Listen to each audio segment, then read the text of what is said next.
Welcome everybody to the Archetypical Mind Study Group.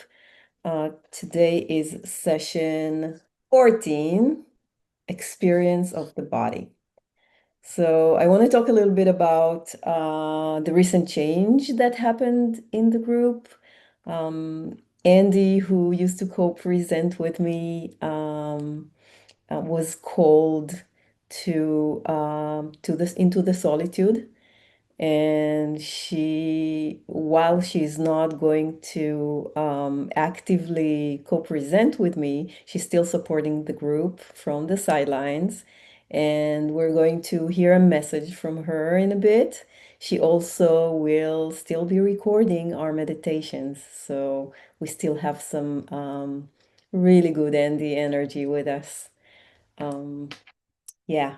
So I'm going to try this. There might be some technical difficulties. Please bear with me. I'm going to try and share a message from Andy to everybody. So hold on. Hi everyone. I've part this message. So I'll be reading and just speaking from my heart.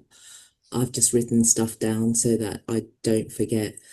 It's been so lovely to be working with all of you. And it's such a privilege.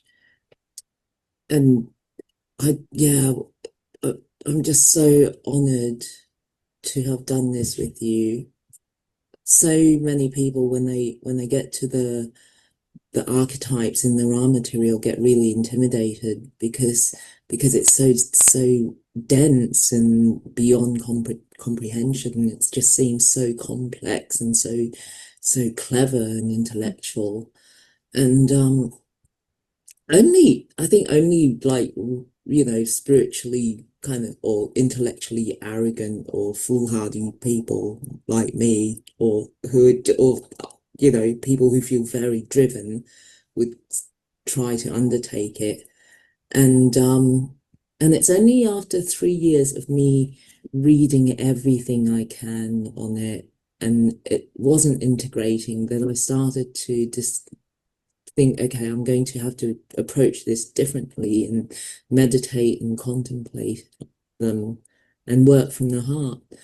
And that's when I started to begin to catch a tiny glimpse of understanding. And that's when I realized that actually it's not that it's too clever for us, it's that we're too clever for the archetypes because the archetypes can't be understood from the top down. It doesn't go from the brain to the heart. I'm thinking of Maya Angelou when she says, people will forget what you said, people will forget what you did, but people will never forget how you made them feel. And I feel like the archetypes work for me and those who are after heart seeking in the same way. If we read about them and we're told about the concepts, all these things will fade from our minds, but if we can feel them from the heart, they remain there and they transform the heart, and that's when they're really useful. And so these archetypes can only be grasped from heart to brain, from bottom up. And I believe that it's no coincidence that the very, very first channeling in the LL Research archives back in 1972 from Hatton and the very early archives, they keep stressing over and over again that we shouldn't place too much of an emphasis on our intellect in the spiritual path. And this group has been so precious to me because in a world where like there's millions and millions of people trying to claim a monopoly on absolute non-biased objective truth, this group is such an exception where seekers have come together to search their own hearts for a subjective truth and not look for a universal, grandiose theory And I really appreciate your humility in doing this. And I feel that in this way you're responding to Ra's call to know yourself, accept yourself, and to become the creator. And if we can use these tools to understand our unique distortions and accept them, whatever we judge them to be, that we might be disgusted by our distortions, or you know we might love them, or we might hate them.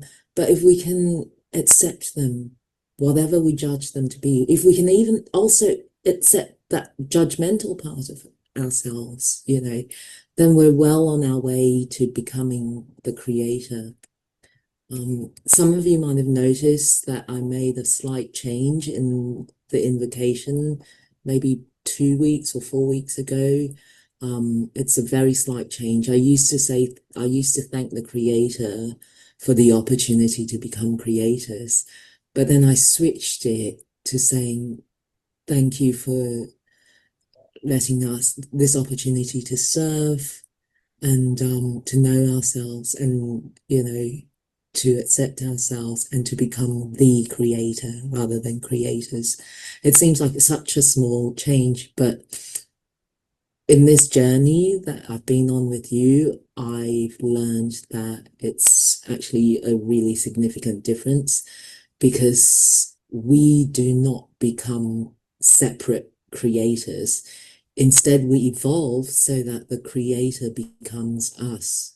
We evolve through the opening of our hearts so that we relinquish the intellectual mind, and in that space then the creator's mind can come in and inhabit the space. This will become clearer to you when we start working with the spirit cycle in about 2 months. Don't be scared. It's a really joyful, loving journey, and it's better than anything you can imagine. Um, I also want to say that I don't have any answers. I'm like you. I'm also on the journey. I'm still trying to figure it out. I have I have nothing to teach you that you don't already know in the depth of your hearts. And you know everything. You already know it all. It's just that that knowledge it's hidden from you because of our conditioning. There's really nothing I can say that hasn't already been said by people who are so much wiser than me. Um, all I can do is share my experience with you so far. And I really don't have anything new to teach anyone. Don't believe anything I say. And yeah, like I said, even I don't always believe everything I say. Go within and see if it's true for you. I really treasure your efforts to work from the heart, and I pray so vehemently every day that this space that Neely has created is protected. And I ask everyone here to please honor this intention so that you can find that spark of pure love and pure light within yourselves and sustain it and stay connected to it. And, we all owe so much to Neely, who created this group, so that those who want to go within can do so, and with support from sincere, like-minded seekers. And I love you so much. I have such deep affection for all of you, such an overwhelming sense of admiration. And thank you so much for being you. I bow to you humbly, and I am your servant. Thank you. Love you.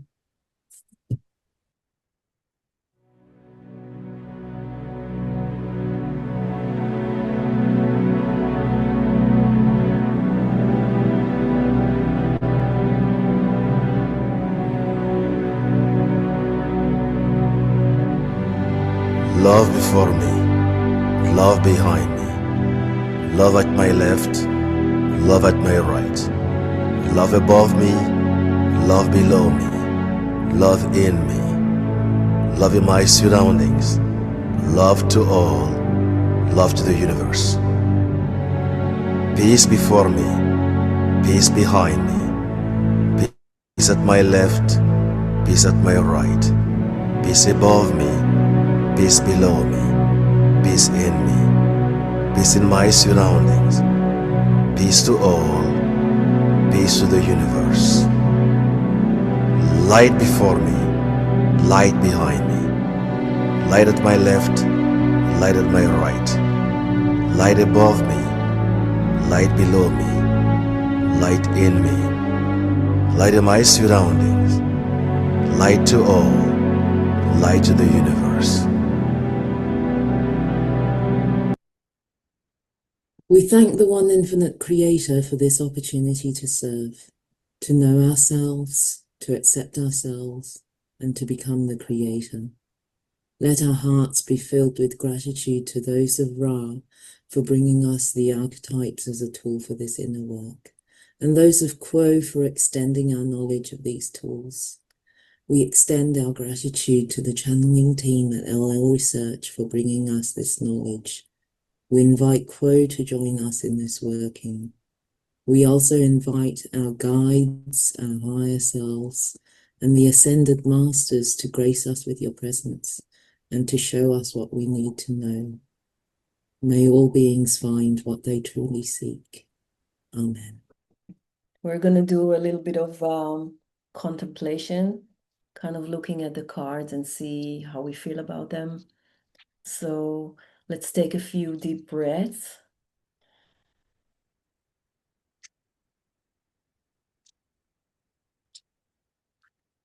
And allow your awareness to go down from the mind and into your heart. And you can choose whichever card speaks to you, and we're going to start softly looking at it, looking at the image on the card. Let's start from top to bottom. Let's see, what is your image wearing on its head? Does it evoke anything in you? Let's take a look at the expression on her face. What is she wearing? Do you feel anything about that? We're looking at the way her hands are holding the head of the lion. Do they seem soft? Does it look like an easy gesture? Does it look like a more aggressive or assertive gesture that she's making? And then we look at the lion that is held between her hands. What does a lion represent to you? Do you feel an inner lion? Do you have any relationship to a lion?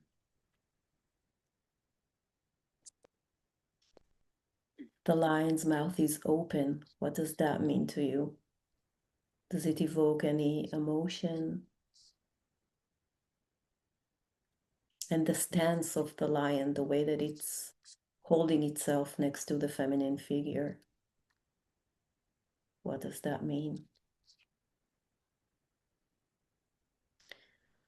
And now if you take your attention from the details to the entire image, there's something to be said about the way that the two beings, the feminine being and the lion, interact. What does this stance say to you? How do you feel about that?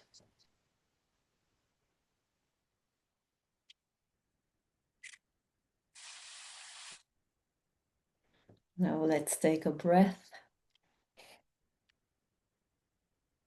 and go back to awareness of where we're at right now.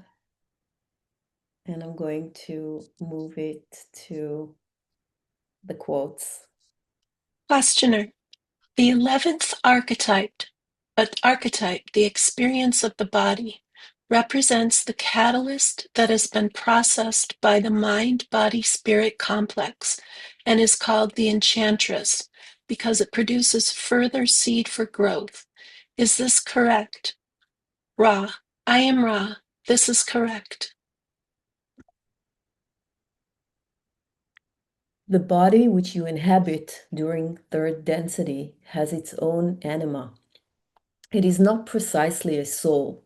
It is of the nature of second density entities inhabiting a great ape with very little hair, gene pool, if you will. When the physical body that you are using, that serves you so well now, dies, it, as opposed to your consciousness, will sink back into that pool of naked apes that constitutes the human race as a second density species.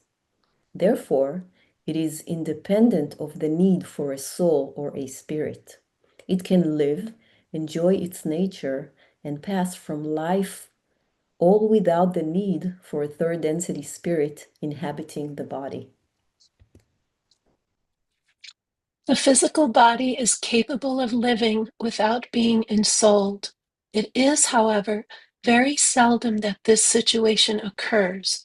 When the consciousness of an entity is withdrawn from a physical vehicle, that physical vehicle is without a rudder, shall we say. It is not geared to functioning as a natural second density entity, but rather it has given its life over to carrying consciousness.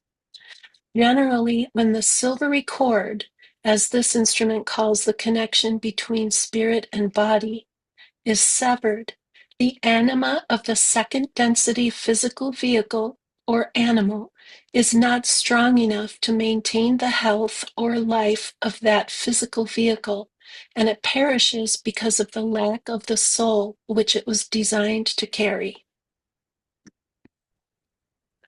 The body that is your physical vehicle is the outward and physical sign of your consciousness. It is not your consciousness. The physical body, left to itself, is as any animal among your many species of animals upon your planet. It has an instinctual life, and it owns a brain which you generally experience as that brain that makes decisions. That is what your physical body's brain was created for, is a choice-making tool. It makes choices on a hierarchy of priorities, the first being survival. When you took upon yourselves the ambition of entering incarnation, you agreed upon a process that would inextricably bind you to this physical vehicle which you now enjoy for the duration of your incarnation. You, as consciousness, made an agreement with that body or physical vehicle before incarnation. That body agreed to carry you.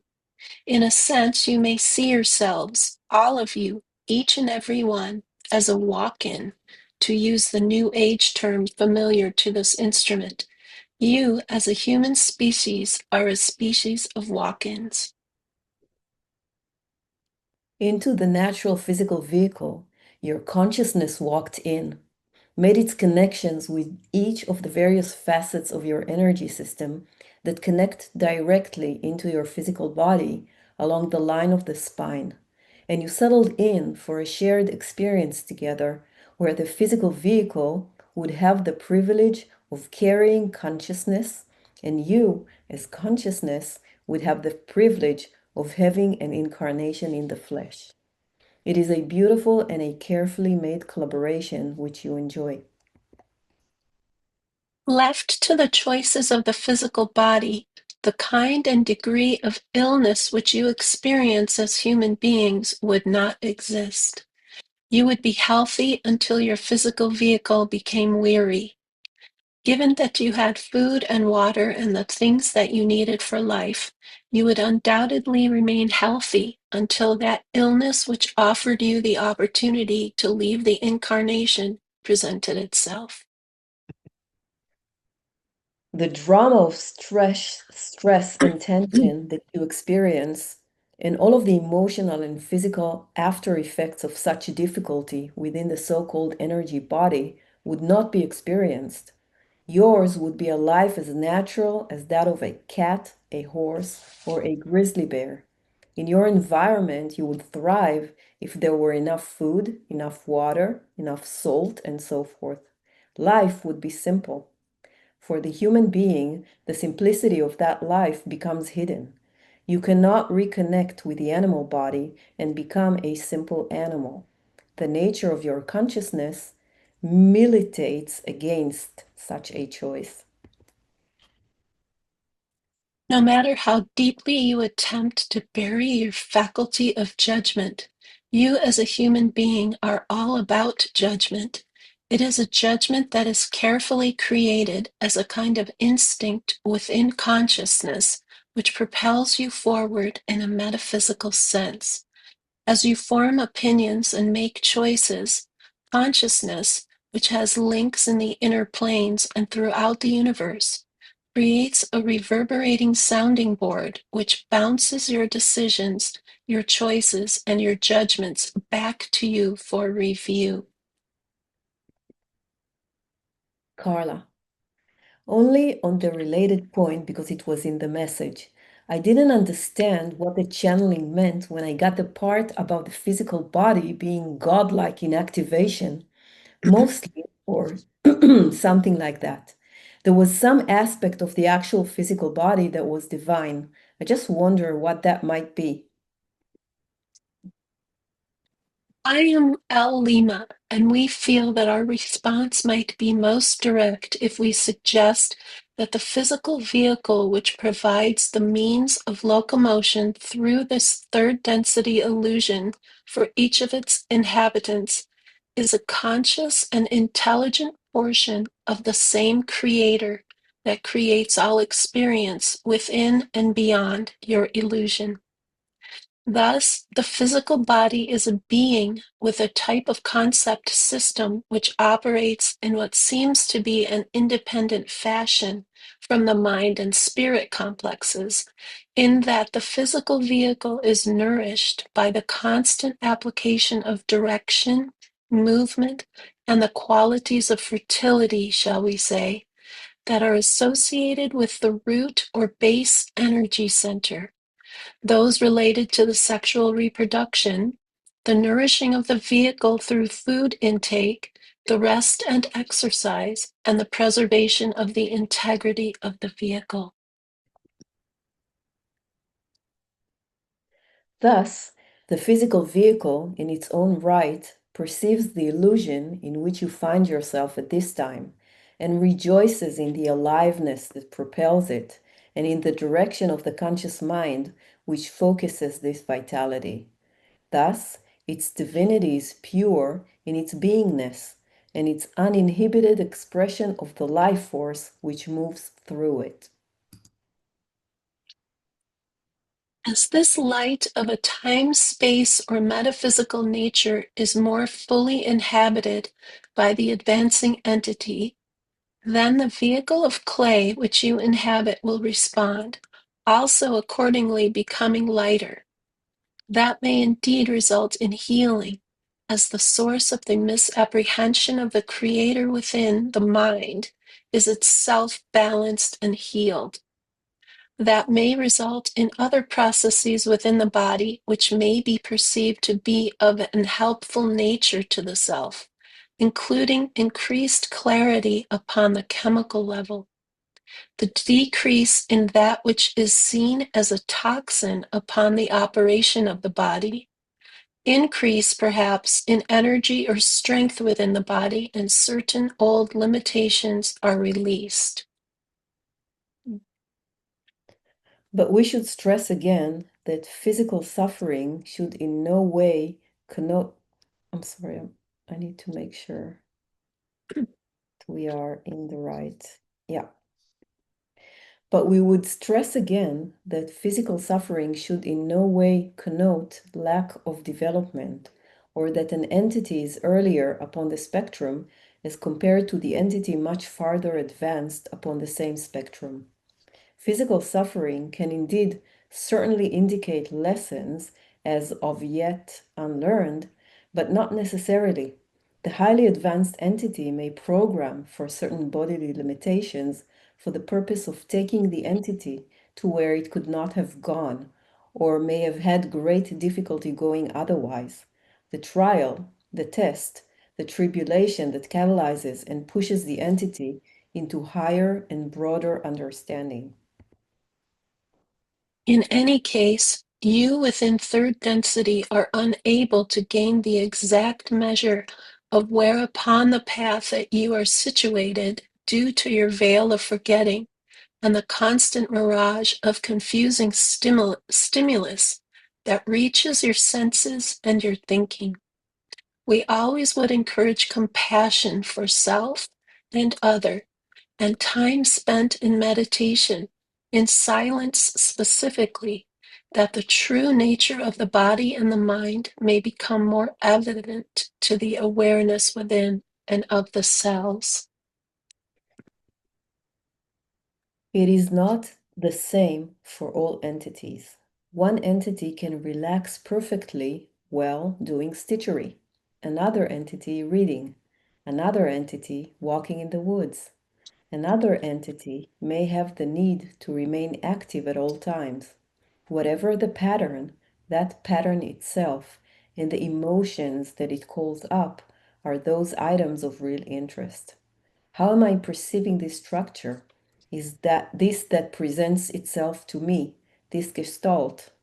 How can I juggle and play and dance with this and change the structure of the way I am thinking of the contents of this constructed situation that will improve my capacity to be comfortable while I am not in balance? These are excellent questions to ask of the self, because truly reality is a plastic illusion that is very penetrable by belief and perception. That which you perceive is that which is subjectively true. If the perception or the belief changes, the body itself will believe the perception rather than the actual circumstance. Therefore, if each of you happened to be hypnotized and then placed in a situation where there was physical discomfort, and yet one was told that it was not occurring, the entity's body would not feel pain.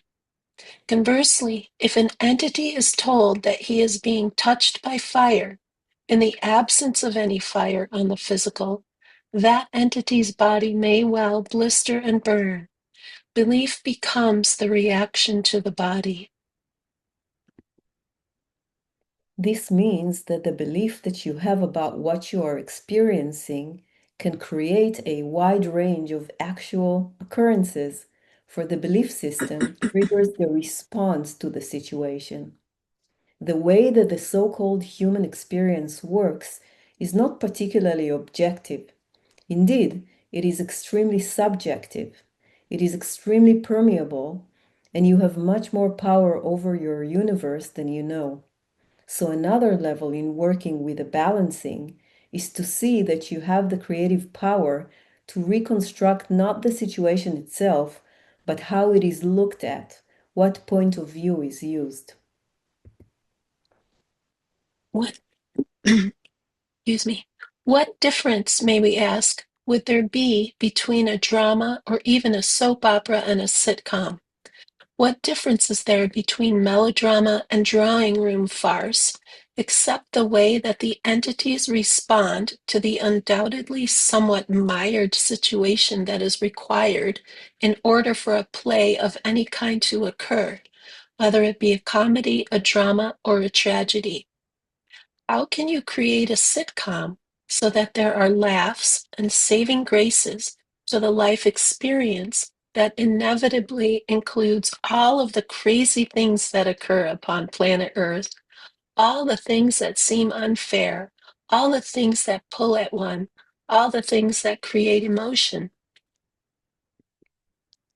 For you see, each of you, balanced or unbalanced, is constantly sending a signal. Each receives the same signal. Each receives the infinite love and light in infinite supply at all times, moving from the roots of being, from the roots of the body, spiraling upwards through the self and out into the universe again.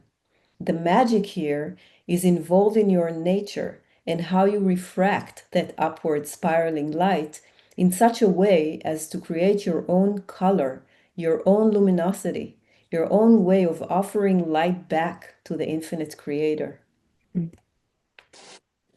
What you are really responsible for here is simply becoming more who you are.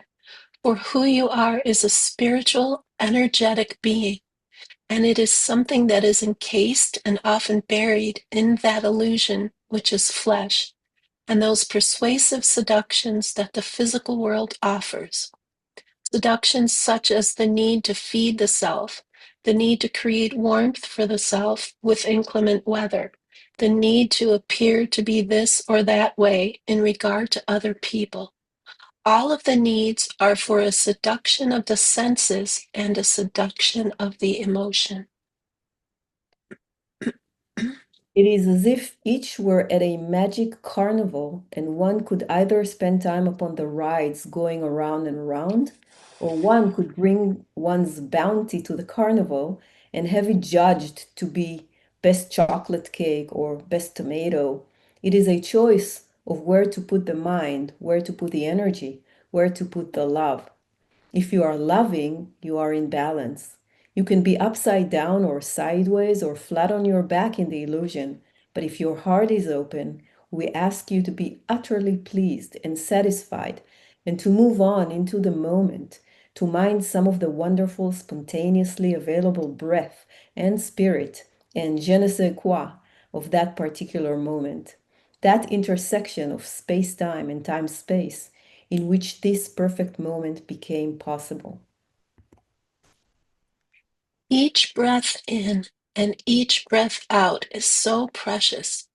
We dwell in our present density in a much more expanded time frame relative to your own, and we see the preciousness of breathing in and breathing out for only 75,000 years.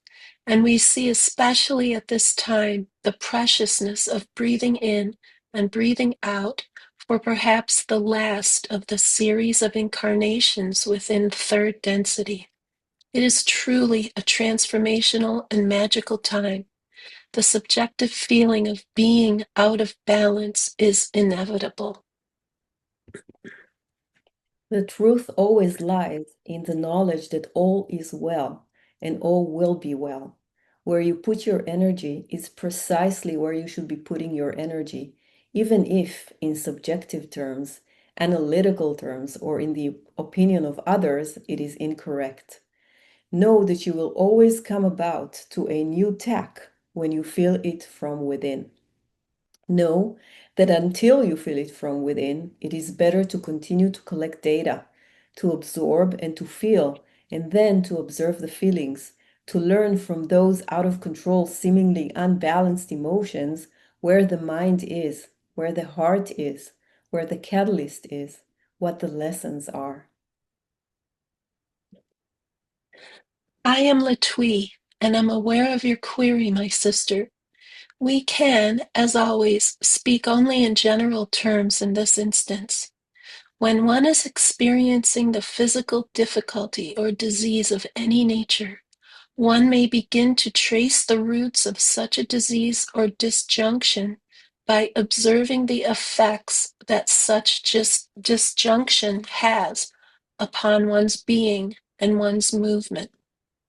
Then one may take this analyzed discovery and meditate upon the further ramifications of such. This is to say, that as you are able to discover the effect of the disease or disjunction upon your physical vehicle, and are then able to further discover your mental reaction or response to such effects, then you might from these observations gather the clues necessary to provide the balance to a distortion which has found an imbalance within your being, and thereby heal that distortion. We refrain from using the word gift, for we know that may come off as insensitive. However, that pain, that discomfort, can be accentuated, sat with, pottered over, meditated upon, and accepted.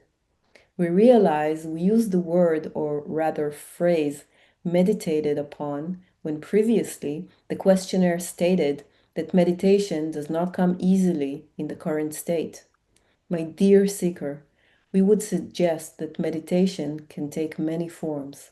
Of course, you know of the meditation of sitting in silence, allowing the divine to release itself of its chaotic incarnational environment and grasping for that connection to the unity that exists underneath all.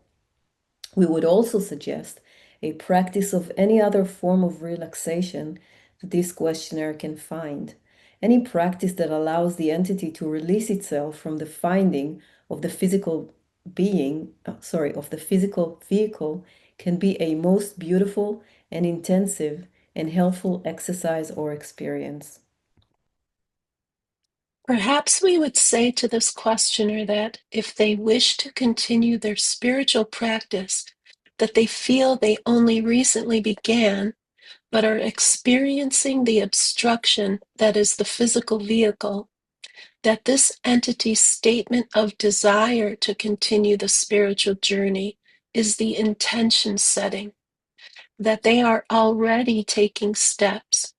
We would caution the questioner lovingly to not be so hard on themselves, to practice patience for the self, for the body, or that which comes easily, and that which comes without much ease. Each moment is ripe with opportunity for every entity to be but a fraction of the Creator, experiencing itself, and that experience is limitless in how it can be defined.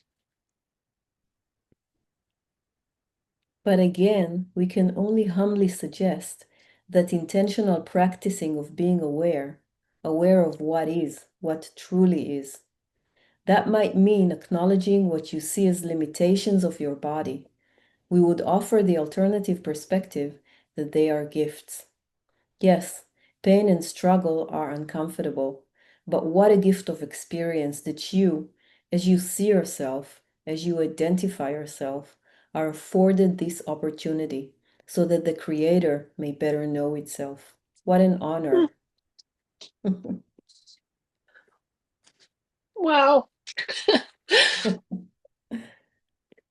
Being present with that which you see as your body can also be helpful in terms of learning to love and accept it for what it is.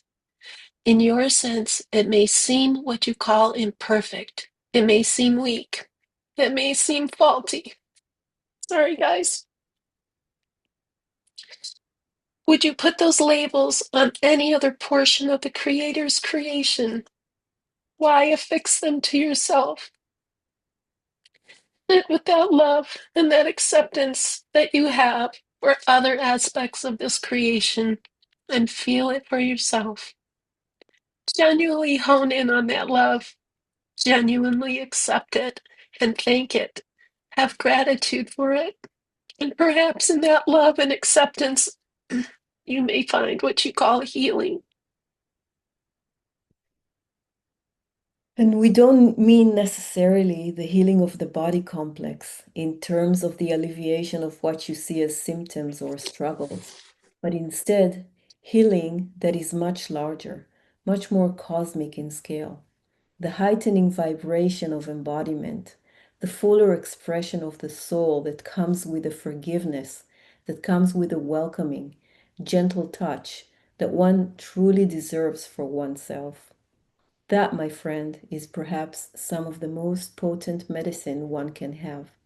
Not just for yourself, not just for the body, not just for the mind or soul, but for other self, for planets, for universal love, for universal experience, for the Creator. My friends, each passing moment of this veiled experience is intentional and perfect. It is ripe with opportunities to learn to love, to grow spiritually, and to move towards that oneness that is ultimately what is true, what is beyond that which you see as yourself and your body. What amazing and truly perfect gifts these bodies are. Love them, tend to them, listen to them, cherish them, appreciate them. How one may do it, how one may go about practicing, can be of many varied avenues. The nourishing of the body through your foodstuff, through your rest, through your fulfillment on a spiritual and soul level. The tending to the mental space in terms of loving and accepting yourself, allowing love always to be the set direction on one's compass. Even something as simple as stating out loud an affirmation or statement of, I love my body, for my body affords me all that I am gifted in this moment. Of course, you seekers may see that there are infinite opportunities to nourish and care and tend to the body. We would only follow that up by stating that all measures be done with a gentle touch, that if one feels as though one has failed to the body or the self, that one be gentle, have grace for the self, realize that this is a learning experience, and recognize that this was an opportunity to simply be an extension of the Creator. I just love how this text speaks to the card itself because when looking at the feminine figure, she's using such a gentle touch with the lion in my mind. So I just love it. It's beautiful. Yeah. And we are at the end of the cards. Sorry, the quotes. And now we're going to move to another recording, which is the meditation that Andy prepared for us. Okay. Deep breath in, hold, exhale, hold, deep breath in, hold, exhale,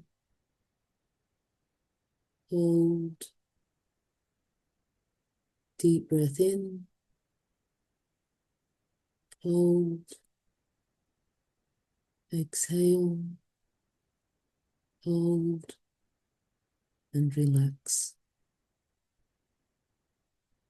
And we relax our bodies with the body scan starting from our feet, our toes, ankles moving up, calves and shins, knees, thighs, moving up the torso from the base up to the waist, up to the shoulders, down the arms to the elbows, forearms, wrists, hands and fingers, relaxing our neck, feeling the relaxation moving up from chins and cheeks, back of the head, our ears, moving up all the way to the crown. And feeling the universal light moving down and activating our chakras from the violet ray energy center, opening that up, opening up the indigo ray energy center, the blue ray energy center, the green ray energy center, the yellow ray energy center, the orange ray energy center,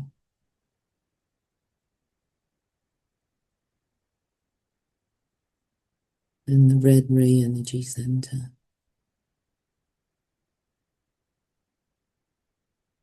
Move your attention within as deep as you can. Move right down into the core of your beingness and go within and sit with it for a minute.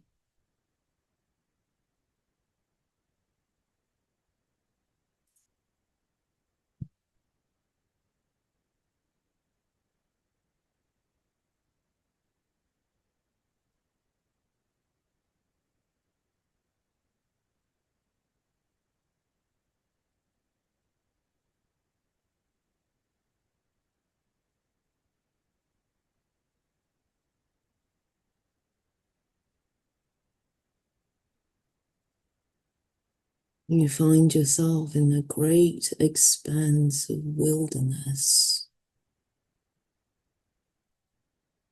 an enormous expanse. You can see so far into the distance in the wilderness. And all these animals are emerging before you. Many, many, many second density animals. Some of them are from Earth and some of them are not from Earth. All these beautiful, amazing second density animals. You're standing before them, admiring them, enjoying being present with them.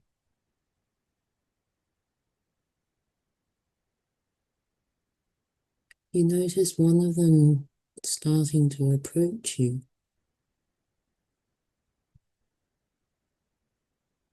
It comes before you and it's offering itself to you.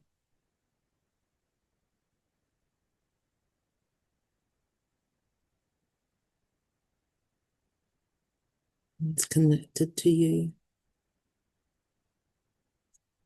and inviting you to inhabit the body of this second density animal, calling to you to be its steward, its guardian, to hold this role from within the animal.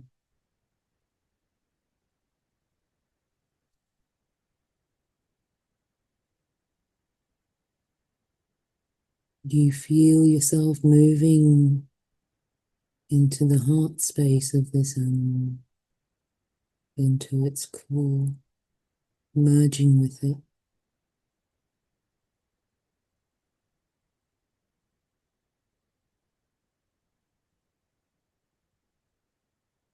And send gratitude to this animal for letting you use its body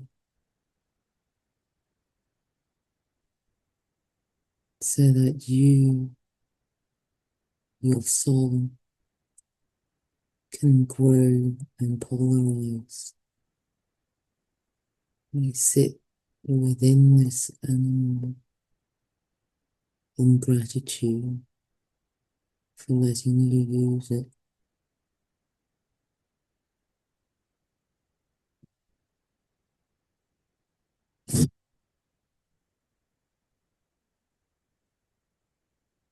And this animal now takes the form of your human body, which you can feel right now. Noticing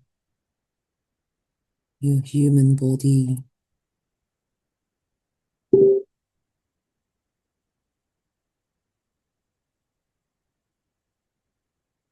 noticing the polarities of this body, starting with the heart. Every in has an out, every out has an in.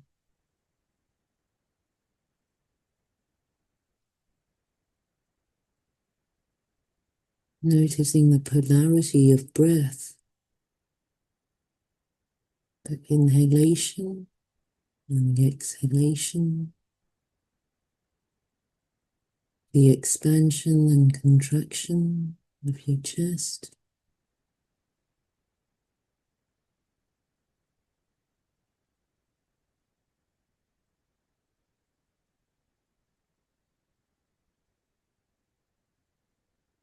Noticing if there's any polarities in temperature in the body. Is there a warm part and a cool part?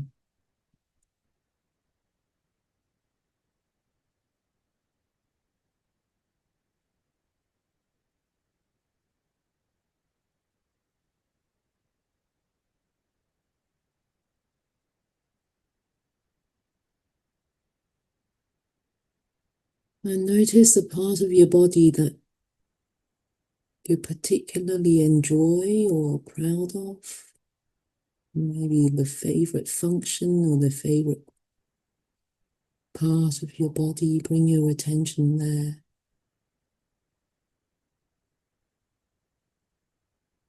Noticing how you feel about this part and what you think of it.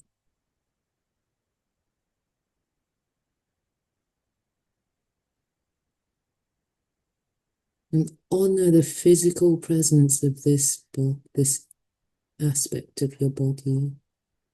You might want to say to yourself, I honor you. I honor this sensation. I honor the emotion I feel with regards to this aspect of the body.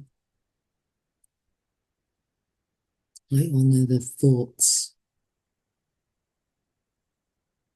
that are related to this aspect of the body. I honor the way this part of the body looks.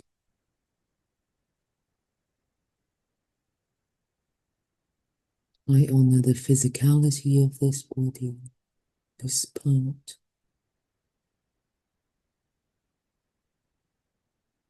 And feel yourself offering this experience to the Creator. Feel yourself being in the knowing that this part of the body that you're experiencing is your service to the Creator, for the Creator to experience itself.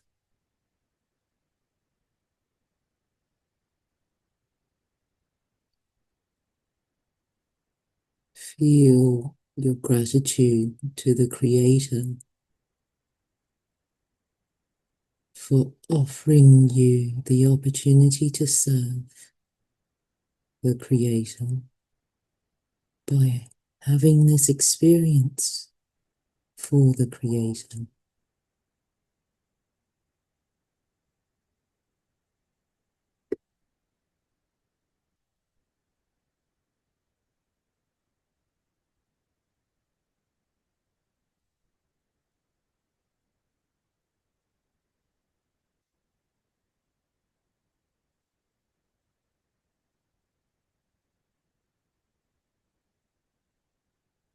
Now bring your attention to an aspect of your body that you either dislike or don't feel good about.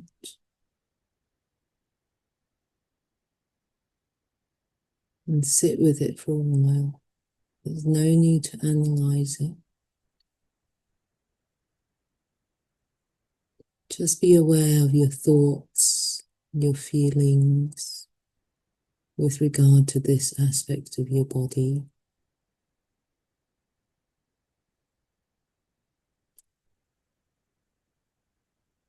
And honor the physical presence of this aspect. Honor the sensation. Honor the emotion connected to this aspect of the body. Honor the thought.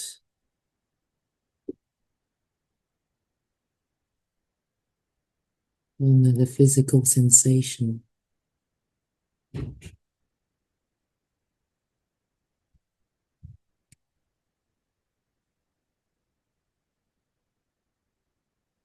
And now offer this experience for the Creator to experience itself. And thank the Creator for the opportunity to serve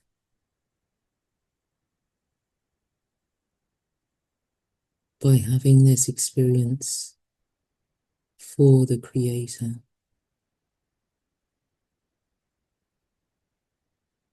Become aware that by having this experience, you are performing a service to the Creator.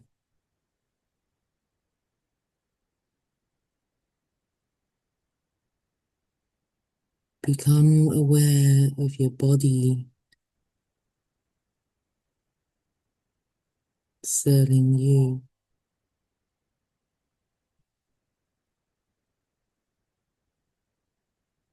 And become aware of yourself as a spirit dwelling within the core of this second density body and stewarding it.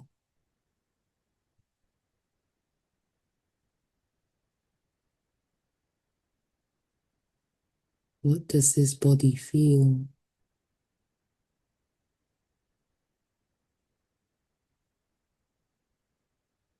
Does this body have its own thoughts and emotions that are separate from yours? Become aware that you as a spirit have the ability to console the body